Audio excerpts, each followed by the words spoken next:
Western society has accepted as unquestionable a technological imperative that is quite as arbitrary as the most primitive taboo. Not merely the duty to foster invention and constantly to create technological novelties, but equally the duty to surrender to these novelties unconditionally, just because they are offered, without respect to their human consequences. And that was said by Lewis Mumford. Welcome to Surviving the Matrix. Ladies and gentlemen, my name is Maxwell Igan. It's a pleasure to be with you once again, and I will be your host for the next hour. Technology, folks. There is no doubt that technology has been a huge boon to our existence and has made many aspects of our lives very easy and very convenient for us. But what has been the human cost of this technology? Really, when you look at the human body and you see how biologically impaired we are, virtually operating to 3% of our capability because most of our DNA is locked down, and when you see the intellectually impaired state that most of humankind is in due to their consumption of toxic and brain-inhibiting substances such as fluoride, then I believe that this provides a very suitable and usable backdrop for the introduction of technology over the human experience and the way technology is sold to us as improving the human experience, when really, when you look at technology, much of it, what it appears to do is to, in fact, mimic the human experience, mimic our higher senses, mimic what we would be capable of were we online, were our bodies fully functional, were we operating to more than 3% of our genetic capability. And something else that has been the result of technology, something that has been quite subtle and almost unnoticed by many people, is the way it has served to disconnect us from nature, to disconnect us from the earth upon which we live, and in many ways to disconnect us from the people around us. Because although technology such as the internet has made the world smaller, mobile phones and the instant communication that we all have now, this has served to connect everybody in many ways.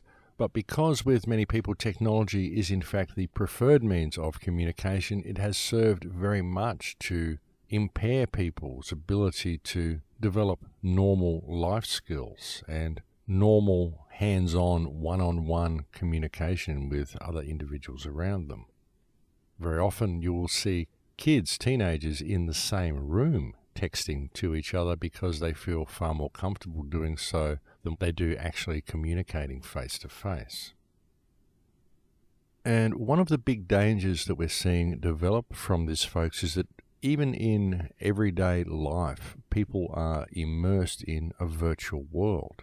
Even when they are out in the real world, they are still immersed in a virtual world, still texting to each other, still surfing online or whatever on their mobile phones and on their iPads. They're not paying attention to what's going on around them.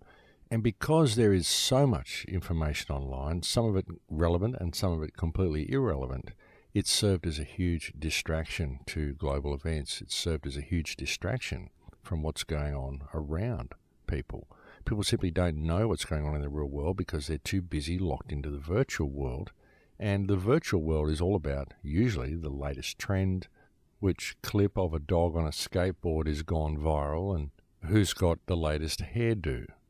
Most of it isn't really about what's going on in the world, and so it provides the perfect backdrop for the controlling hand to basically get away with what it's doing and to further lock our societies down while people are distracted with the virtual world.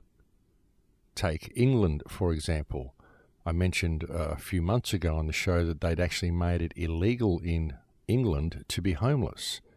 That's right, folks, it's now a crime to be homeless if you live in the UK. And of course, the government raises the prices on everything and forces people into positions where they are homeless. And it does this so that it can grab the people and put them into the prison system, where it can use people to make number plates and make all the things that they need to run their slavery system. So basically what we're seeing here is people being forced into homelessness so they can then be nabbed by the government and put into forced labour camps. And this is what we're seeing in the UK today, folks. This is called freedom. And really, they're getting away with this type of activity, and there aren't people on the streets protesting about this, and there aren't people making noise about it, because people are very often far too distracted with the virtual world that they now live in to really notice what's going on around them. And even were they to attempt to do something with what's going on around them, very often these people have underdeveloped life skills, and so even if they wish to make a difference, they simply don't know how to go about it, because they don't really know how to communicate. And of course we have things such as the police force as the first line of defence that the people must go through. And the police force are too stupid to really know how to even communicate with normal people, and too stupid to question authority at all. And so when you attempt to address any problems that you have with government or with the society or with the council or anything, to try to go through these mindless drones is almost an impossibility. So it's kind of like a brick wall that's been placed there between the people and the ruling hand that controls them. And it's been put in place because, as I said, people are very often distracted with technology, and they simply can't find a way through this brick wall of stupidity, which is our local law enforcement officials. And I know it's disturbing to think about our law enforcement officials as being stupid, but unfortunately such is the case, folks, especially with the new induction regulations for the police force, whereby anybody with an IQ over, I think it's about 105, is not acceptable for induction into the police force. So they like to keep these individuals just a few points over double-digit IQs. So many of them simply don't have the mental capacity to question authority and are just plain stupid. And those other ones who may not be quite so stupid, well, they're usually too thuggish and too brutish to really be interested in helping anybody anyway. And unfortunately, what we see from our police force is that this is where most of the crime in our society comes from. Most of the brutality and breaking of the law is in fact the result of corrupt police officials and their actions.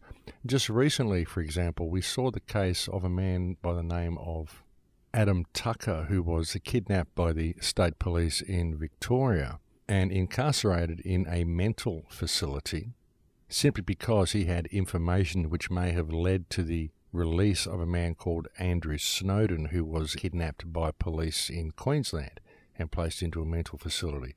And bear in mind that the way Adam Tucker was arrested before being placed into this mental facility was by having 6 or 8 police officers arrive at his home in the wee hours of the morning before dawn and use an axe to chop down the back door of his house and forcefully enter into his house, accost him and tie him up in zip ties and drag him off to the nut house. Now imagine if you were someone who was suffering mental issues, folks, to have 6 or 8 terrorists in police uniform chop your back door down with an axe would of course do little more than perhaps induce a severe psychological episode or do permanent damage to you.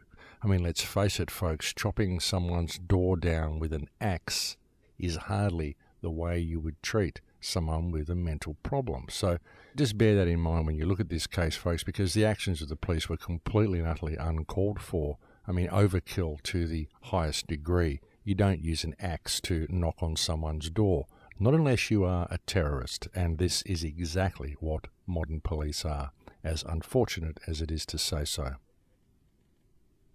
And one might also question where the mainstream media was on this story, and very predictably, folks, the mainstream media were nowhere to be found, as is always the case, because the mainstream media are always the first to defend police corruption at every opportunity.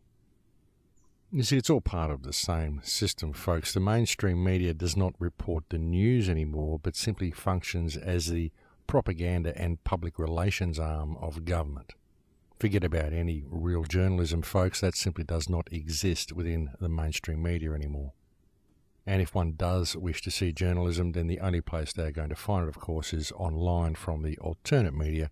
And this is exactly why the alternate media was formed, simply out of a necessity to reinstate journalism into the news that people are receiving. And of course, we only find out about things such as the Andrew Snowden case and the Adam Tucker case due to the actions of the alternate media, folks, because like I said, the mainstream media only ever serve to defend the actions of the corrupt police officers that carried out this kidnapping. And look, folks, let's just be honest about it, because these scumbags can justify their actions all they want. They can say they were acting within the parameters of whichever fictional law they wish to say, and they can say that they're protecting society all they like. But if individuals and organisations can be appraised by their actions, which of course they should, then there should be little doubt in anybody's mind that the Australian Police are in fact a government-sponsored terrorist organisation which does little other than support corporate corruption and ensure that whichever corrupt legislation is handed to them by government criminals is carried out to the letter. And of course they do this under the guise of protecting society, when in fact their actions are doing exactly the opposite. I mean, honestly, folks, fancy chopping someone's door down with an axe. Why would the police do this? And of course, there is only one reason they would do it, and that is to induce a state of fear into the person inside. And when someone takes deliberate steps to instill fear and terror into someone, it is called terrorism. And you see, this is why I am constantly referring to the police as government-sponsored terrorists, folks, because the police are constantly employing terrorist tactics to use in their so-called protecting of society. And again, folks, a lot of this has occurred due to the fact that people are very much immersed in a virtual world. And it's been this way for quite a while. It's actually been this way since well before the introduction of the internet, because ever since we've had televisions, people have been living in a virtual world. Because people don't really experience the world around them anymore. They don't really pay attention to what's going on around them. They don't go to the town meetings and hear what's going on from the mouths of the people. Rather than that, they get told what's going on by a news service. And if this news service is not populated by independent journalists who are free to report things as they actually are, then what is it? And it seems that this is a question that people very often fail to ask when they look at their mainstream media. Where do these people get their information from? Because if you've ever been involved in any type of newsworthy event or been present when some newsworthy event has happened, and then you've seen the reports that have appeared on the news regarding that event, they're very often quite different to what you witnessed. I found this myself way back in the 1970s. And so what you've got to understand the mainstream media to be is essentially a virtual world that is providing a virtual vision of the world to you. And the actual world, were you to go out and experience it yourself, may well be very different from the one that you see on the television, and the one that you see in the way it's portrayed to you on the television.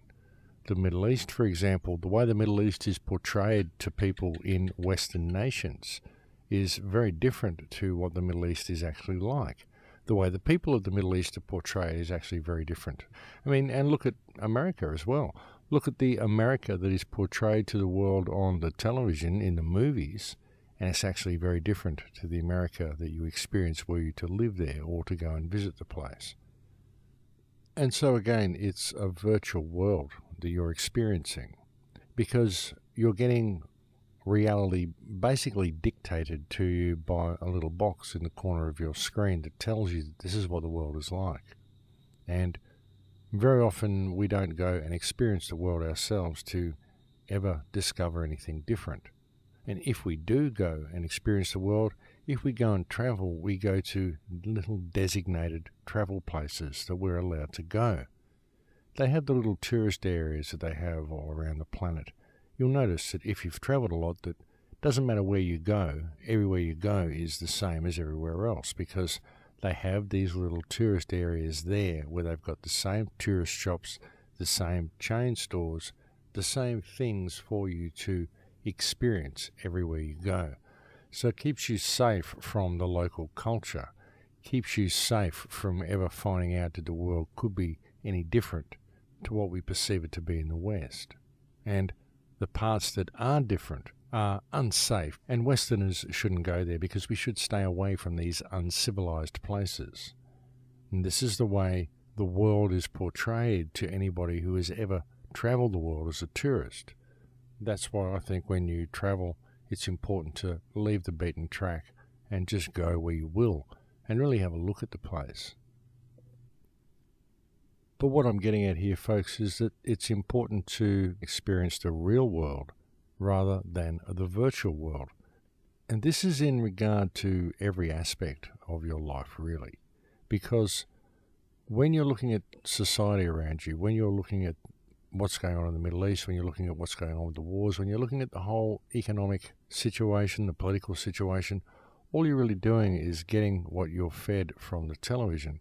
And they give you this confusing idea of what the world actually is, and they instill into people the feeling that you're just a little person and you can never really do anything, and that this is just what's happening. You see, you notice on the television, it's never about the politicians asking you for permission to do anything that they may be doing, to extract more taxes from you, or all the things that they do in the self-styled dictatorship that they seem to be well on the way to setting up, because really that's what it is, folks. When they can just dictate policy the way they do, well, this is a dictatorship. It matters little that we replace the leaders now and then. If it's simply a mechanism that dictates policy, then it's a functional rotational dictatorship. That's all it is.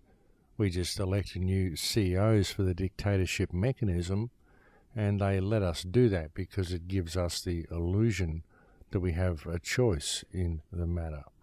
But really, it's just a dictatorship, if that's the way it's going to function. So they never ask us our permission for anything they do. They just enact more and more legislation designed to extract more and more of our rights from us, to steal more of the wealth of our nations, and to further impoverish the people. And they get away with it by simply all getting together and voting on it, folks. That's all they do. Hey, what can we do today to steal a little bit more from them? Hey, we can do this. Do you all vote that we do this? And while nobody's looking, they all vote yes, and suddenly it becomes a law. And then you've got the police out there carrying out acts of virtual terrorism in order to extract revenue from the populace at large. And that's what's going on, folks. And the police really are getting quite out of control with their actions, my friends. They really are. Recently we saw a police officer smash a woman's window and drag her out of her car and arrest her simply because the woman refused to roll her window down all the way in her car. So we're seeing more and more narcissistic and sociopathic and psychopathic people being employed as police officers. And these are, in fact, the type of police officers that our government wants now. Another very interesting thing that we've seen brought in is the introduction of stun cuffs in some states in the United States. These are handcuffs that will deliver an electric charge. Folks, they may as well just get cattle prods and start using them on people. I mean, there's very little difference, is there? So how often are we going to see these stun cuffs and stun collars on people? And what are they going to be used for? And never forget, folks, that terrorism is violence or the threat of violence carried out against civilians as a means of coercion. This is the dictionary definition of terrorism, and this is what police do every single day. And this is why it's important to make some noise about all this, folks. But of course, we have to stand united to make this noise, as we've recently seen with the Andrew Snowden case and the Adam Tucker case. And I believe there's another man now in Maryborough in Queensland who has also been kidnapped by police and placed into a mental institution for attempting to stand up for his rights.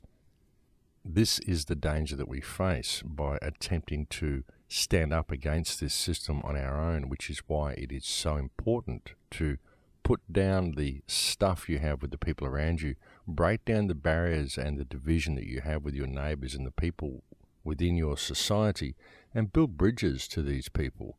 Build some common unity within your community so that the whole community may stand together, so that we may reinstate our rights, because it's the tall poppies that get hacked down. It's the nail that sticks up above the boards that gets hammered down quickly.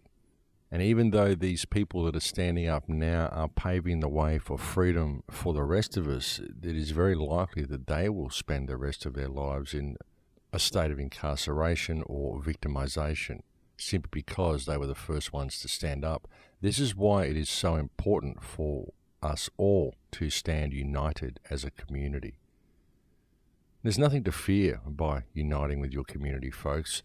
Everything to fear comes from the system itself, and you may well be in fear of the system, but that fear will subside if you have a united community, because the power of a united community can literally change the world.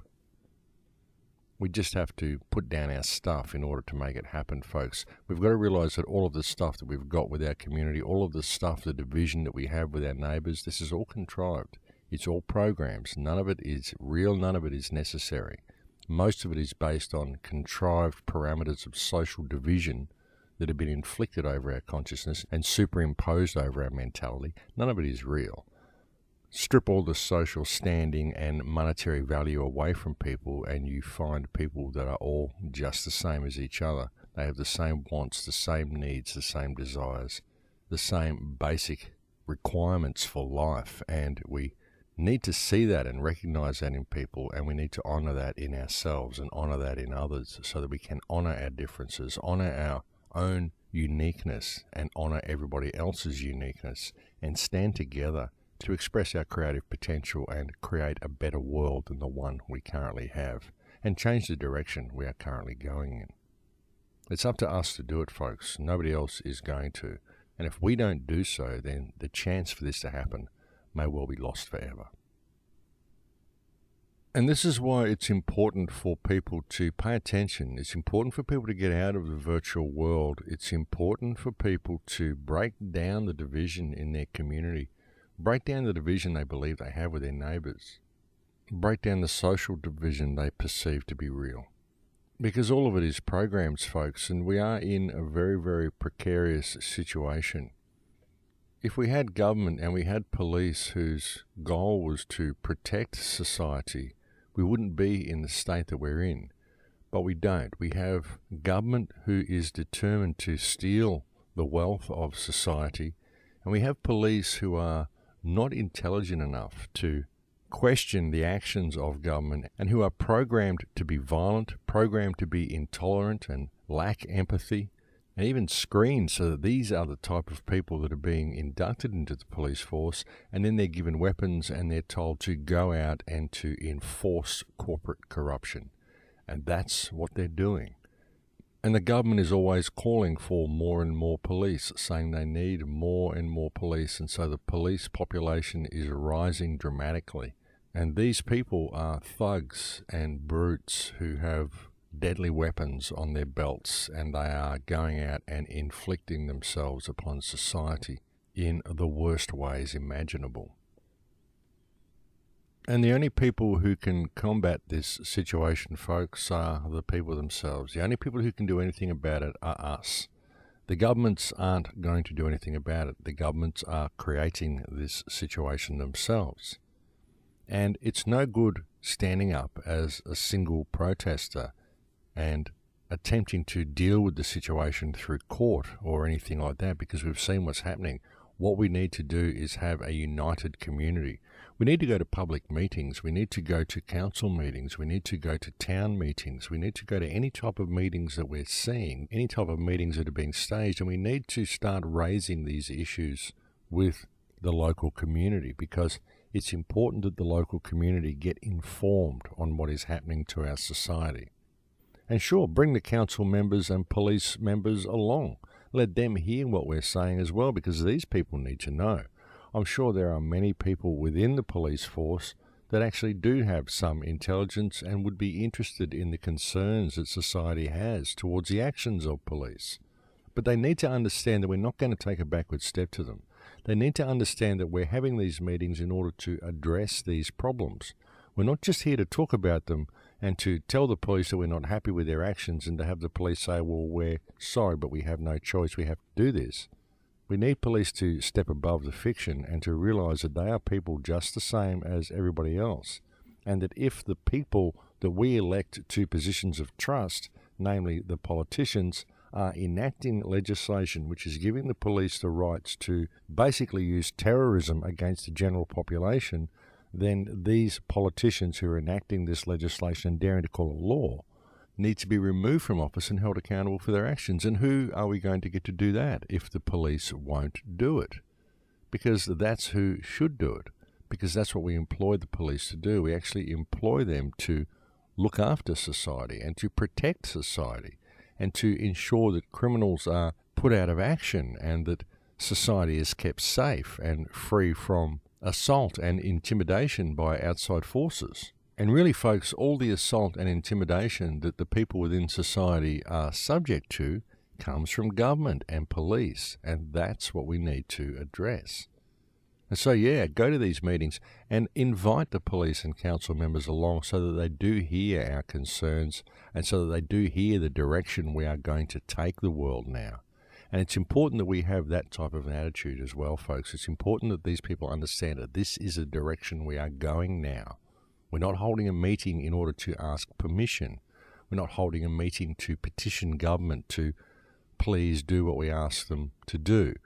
We are holding a meeting in order to find a method to mandate that the government do what we want the government to do. Otherwise, we intend to dismiss the government through the power of a united community, because we have the power to do that, folks. We have the power to step above the fiction. Every one of us. All we have to do is choose to do so. And again, folks, this will only ever happen and only ever happen in an effective manner if we choose to unite as a community. Unity is so important, folks. And as I've so often said, this unity will only ever come from the respect that one gains when they truly understand themselves. Because when you truly understand yourself and truly begin to respect yourself, then respect for others comes by default. I really do believe that that is the case. And those who do not respect other people and those who have stuff with other people are locked into that state of mind simply because they do not truly know and respect themselves. But I think it's break time here, folks, so I'm going to have to leave it there for now, and we'll go and have a break. Thank you for spending this time with me on the air today. It's always a pleasure to have your company, and I will speak to you again in a few minutes. Thanks for listening. And welcome back, ladies and gentlemen. So, folks, the reason I've gone through all of the things I went through in the start of the show today is in order to help people become aware of exactly what is being constructed around us, because we are seeing the very, very slow implementation of an extremely totalitarian system that's being put in place around us. And there's been many people that have been ringing the warning bells about this for a great number of years, I myself being one of them. And for many years now, I've been attempting to bring you this information in a very calm and very rational and very matter-of-fact type of way, and in a very simple manner. I avoid using big words or over-intellectualizing any type of situation because I think it's counterproductive. And I've been calmly attempting to help the world wake up to the real danger that we're facing for a long time. But it is getting to a state now where things are really, really being locked down around us to the extreme. And I think this is being done out of fear. I think the elite are very, very scared at the moment because of the amount of people who are waking up and the amount of response they're seeing from the people around the planet. We've seen massive protests all around the world, and we've seen massive false flags being staged around the world to combat this awakening. And incredibly false reporting coming from the mainstream media, whereby almost every story they report is virtually backwards to the truth these days. You simply can't believe a word you get from the mainstream media anymore. It's really gotten beyond a joke. But the point is, we're facing a very serious situation, folks, and it is time for the people to wake up. It's time for the people to start making some noise. And if you're someone out there who is aware of the global situation, it's time to start making some noise in your local community. Having perhaps weekly meetings or gatherings in the town hall, or even discussion nights where you perhaps watch a documentary or perhaps play one of these radio shows and then discuss it afterwards, or anything that you can think of to bring this information to the community and to empower the community and to break down the barriers in your community, because we all need to stand together to fix this problem, folks. The time for us to act is now.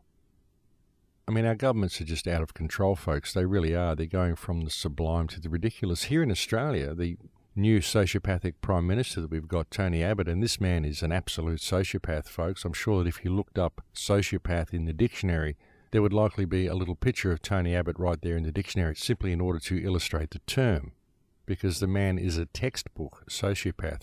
But he's now attempting to bring in new legislation which is going to make it illegal to boycott. Just consider that, folks. Boycotting is now illegal. It's illegal for you to refuse to buy the products of some company. He seriously thinks this is going to be law? I mean, this is how ridiculous these people are. Or maybe it's not going to be illegal for you to not buy the products, but it will be illegal for me to suggest that you don't buy the products, to suggest that you boycott this company because of the damage they're doing to whatever. Unbelievable, folks, just unbelievable. I think we should all boycott Tony Abbott. In fact, I think I'll get a new T-shirt that says boycott Tony Abbott, and I'll just wear that around for the duration of his rule.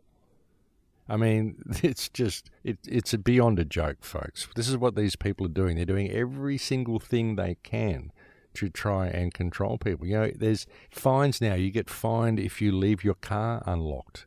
You know that, folks? You're not allowed to leave your car unlocked. Mind you, it is your car. You could be standing right next to it, but if you're not in the car and you leave it unlocked, they can issue a fine to you. We've got people in cities who have chickens who get fined if they let their chickens out of their chicken pen to free range around their backyard a little bit. Apparently the council says you're not allowed to do this because councils think they're government. Councils think they can make law when really they can't. They're breaking the law by doing so. And the only reason they get away with that is because the people are disunited. The people won't stand up and call them out on their illegal actions. And if someone does stand up, then they're a tall poppy. They get hacked down by the rest of the community. They get hacked down by their neighbours and they get pointed at. Oh, look at him. He was disgraceful. He tried to stand up against the council. He broke the law, and the council came and reprimanded him for it. So don't associate with him because he's a criminal type. You don't want to be around that guy, when really he's likely the only man in the neighbourhood who actually had the intelligence and the decency and the respect for himself and for others to stand up against the illegal actions of the council. Again, folks, it all depends on your perspective. I mean, here's an interesting perspective for you folks. Earlier on I was mentioning that there was another man in Queensland in Maryborough who was kidnapped by police and placed into a mental institution. And this was done for failing to appear in court, folks. Get this, the judge had the man committed to a mental institution for failing to appear in court when the man was actually in court, but the man simply failed to identify himself as the name. And the judge basically said, well, if you're not the name, then I can't see you.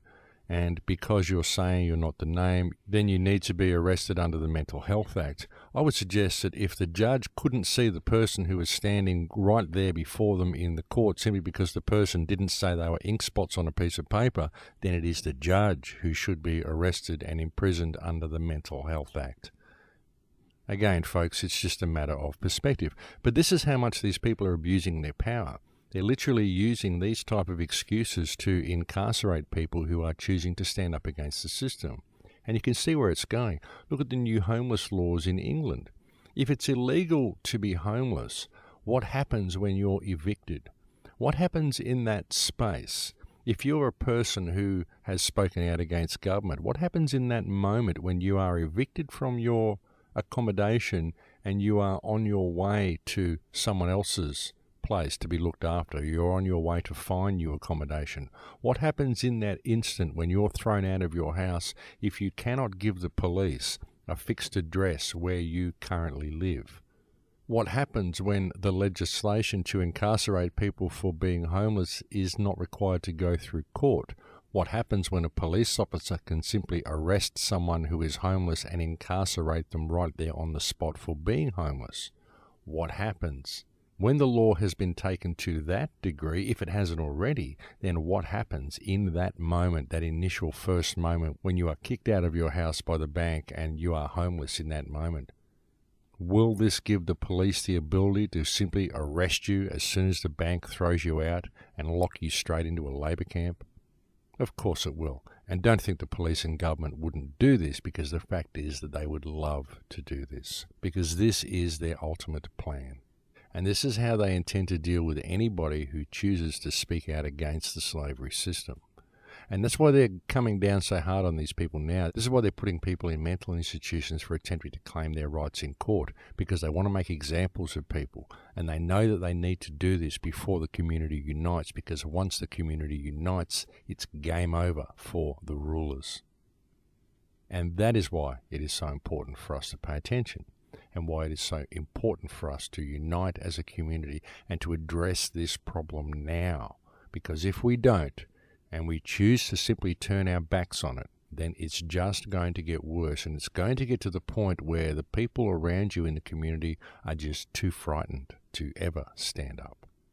And they're getting much that way now. And so, we need to start taking things to the next level. And we need to do it now while we've still got a lot of people who are motivated enough and willing enough to actually stand up and make a difference. We really now have the direction that we need. We know what to do. We know what the problem is. And we have the legal tools, we have the lawful tools, we have the spiritual tools to be able to deal with this problem. Because really that's what it is, folks. It's a spiritual problem. That's what's wrong with the planet. More than anything, it's a spiritual sickness that has taken over mankind.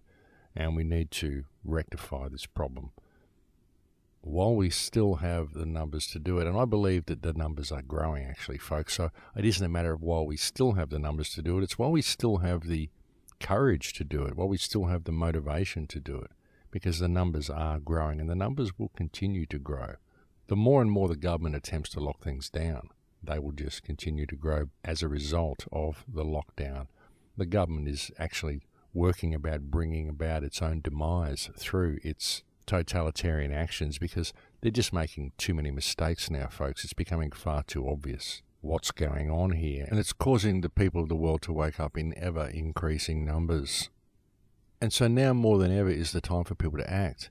See, that's the problem that we see, is that when someone says something like that, oh, look, the world is waking up in massive amounts of numbers, people sit back and don't do anything because they think it's okay, everybody's waking up, and so everybody else is going to do something. But it's up to each individual out there to act. You've got to be leading by example in all that you do in your community. I think that is the most important thing that everybody can do, is to lead by example. Be a shining star. Be a bright light. Be a source of strength and a source of help and a source of comfort to people. Be all that you can be. Be a pleasure to be around. Question authority on every single occasion that you can do so, but do it in a polite and eloquent way, and do it with people around you so people can hear, people can see how you're addressing this authority and how you're questioning it.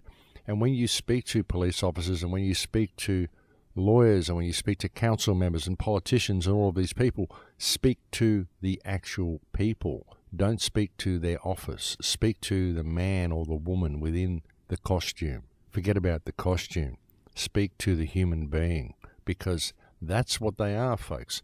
They're not something special. They're not something that has authority over you. They're just another human being, the same as you.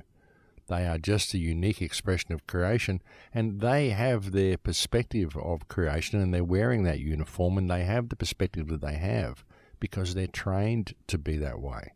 So don't judge them too harshly, especially not police officers, folks, because frankly, these people are stupid. They're not smart enough to really be police officers. Not modern cops. They're just not smart enough, because they screen them so that they are always employing people with low IQs.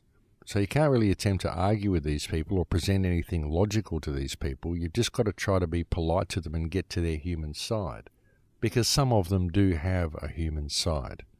I mean, admittedly, the vast majority of modern police officers are simply thugs and sociopaths and narcissists, but there are some in there that do have a human side. And even the most narcissistic person often has a human side that you can reach if you treat them with respect. And so it's good to always have a respectful approach in all that you do, and especially if you're speaking publicly at public meetings or at town meetings or at gatherings you may be having. always maintain a level of politeness and always maintain a level of respect, folks, because it's very important that you do. It's very important that you work to empower the individuals within your community. Don't try to set yourself up as a leader, because you're not, and you don't want to be a leader. Leaders can be picked off. Leaders can destroy a movement, because if there is a leader, once the leader is taken out, the movement doesn't know what to do. And the movement that we need has to be a movement of consciousness. It has to be a movement of empowered individuals. And if you are someone out there who has this information and who is working to empower the community into action, then always work to empower each individual within the community. Don't create a movement that has a leader. Create a movement that has no leader, a movement which is simply an idea whose time has come. Work to empower the people around you to be their own leaders. That is the most important thing we can do. We don't want followers, folks. We're in the situation that we're in now because of mankind's propensity to follow. We all tend to follow where we are led, and we have to get over that hump. We've got to stop giving our power away to others and start leading ourselves, because that is where remedy lies. That's what freedom is, folks. I've said that to you many times in the past as well, that freedom is something that everyone is crying out for, but freedom is something that many people simply don't really want, because freedom is 100% self-responsibility, and many people don't want that. They want to have the freedom to call for whichever parent they would like to govern them, and really that is not freedom, and it is our willingness to give our power away to others that has really been the cause of most of our problems. But again, folks, it's training that has brought this situation about. We give our freedom away, we give our power away, we give our lives away because we are trained to do so. We're trained to measure ourselves up to parameters that are fictional, that don't exist, which we can never really achieve. And even if we do achieve them, we get there and we realize that we are still incomplete because we missed out on ourselves along the way. We missed out on the art of our life. We were expressing ourselves according to the parameters that were created for us and given to us, and we were told to operate within these parameters in order to be a successful person. But we never found ourselves along the way. In fact, ourselves was the one thing that we missed.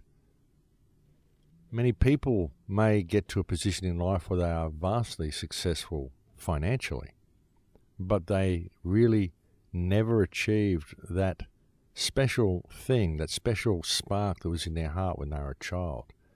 They never really achieved that which they aspired to be because they were led away from it.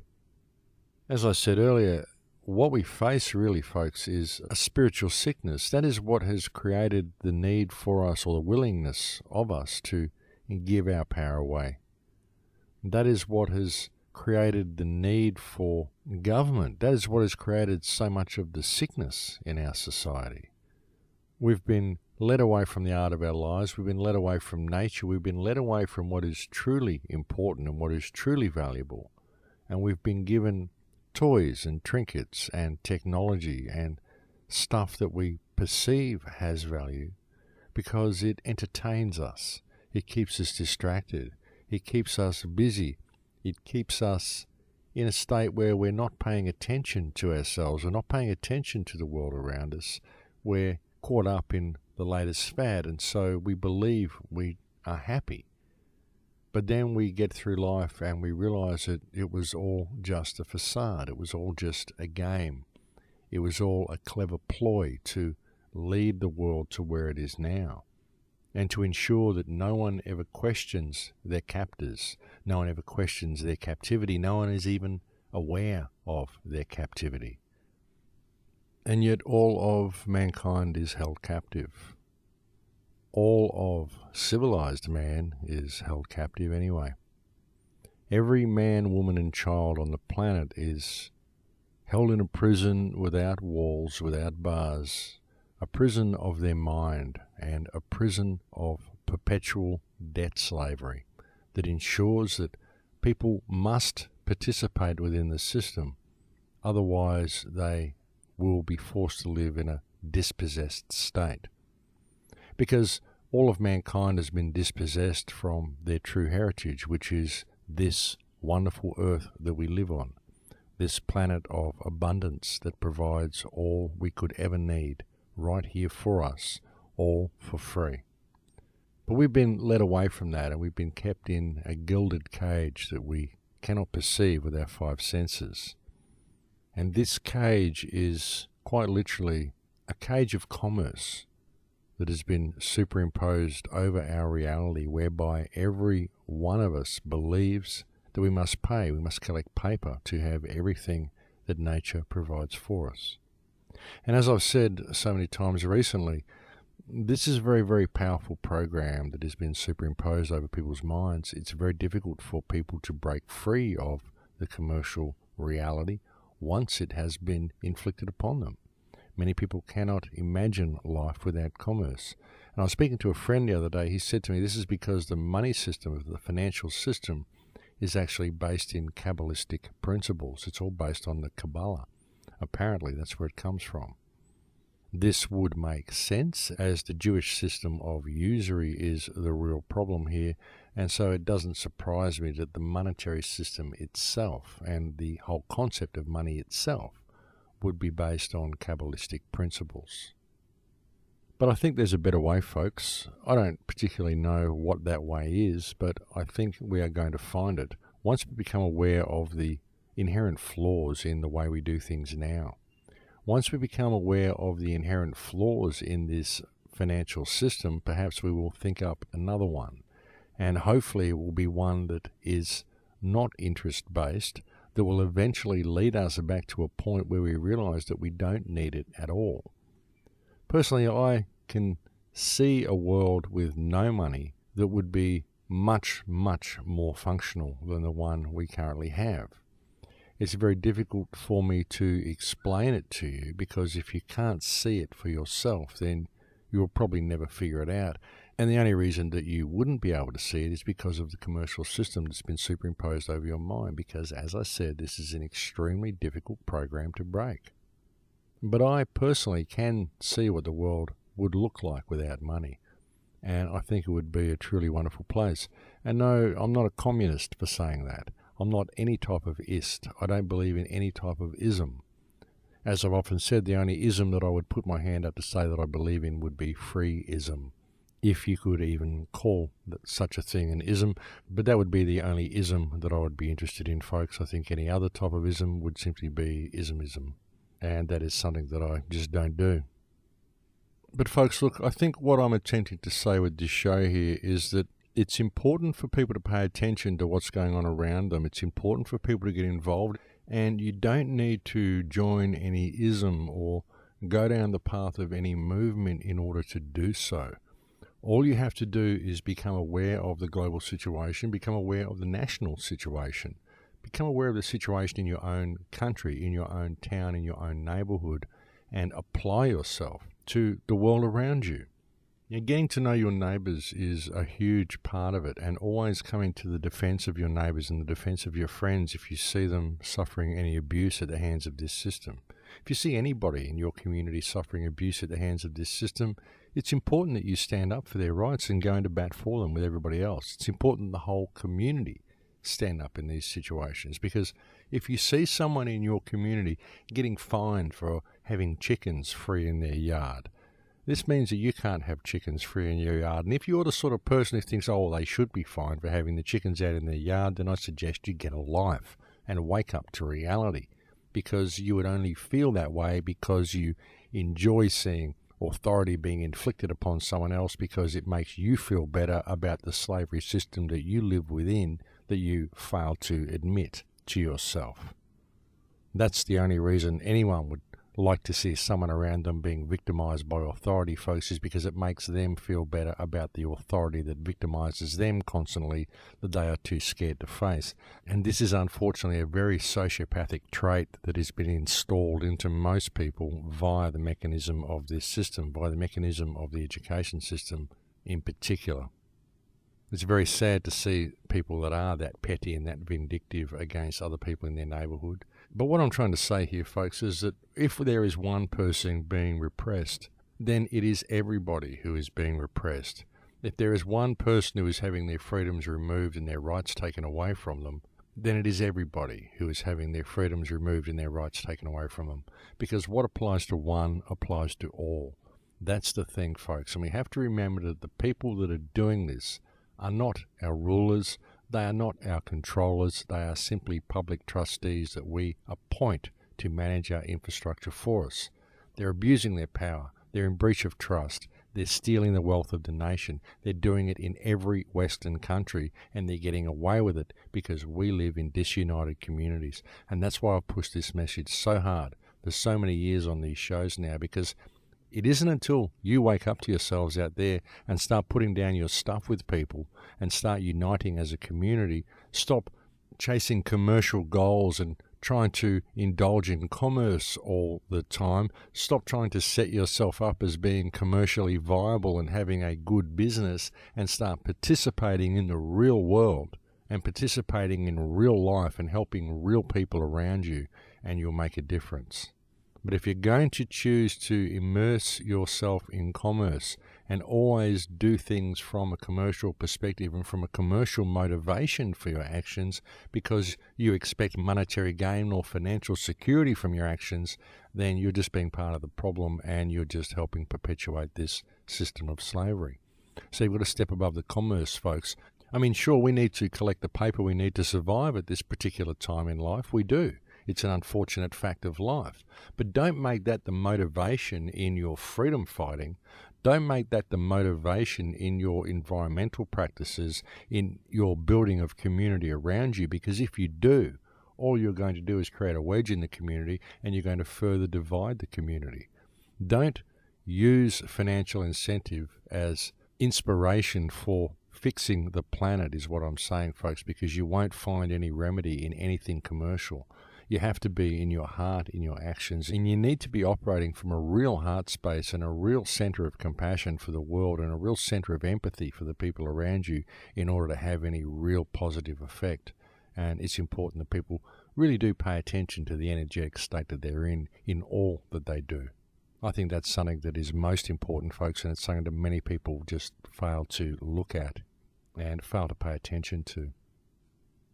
But it's something that we can all ask ourselves, folks. What is your real intention? And what is your deepest emotional state in all that you do?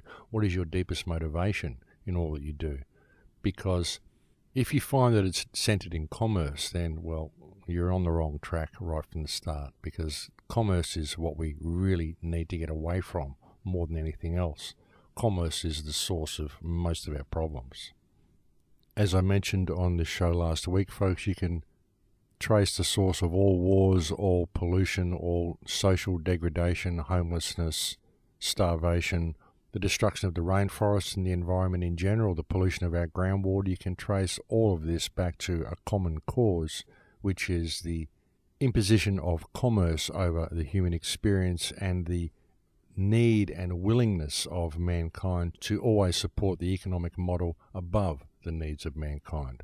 That is the source of all of the problems that we face, folks. And again, this only lasts and only remains in place because of the disempowered and divided state of the general community.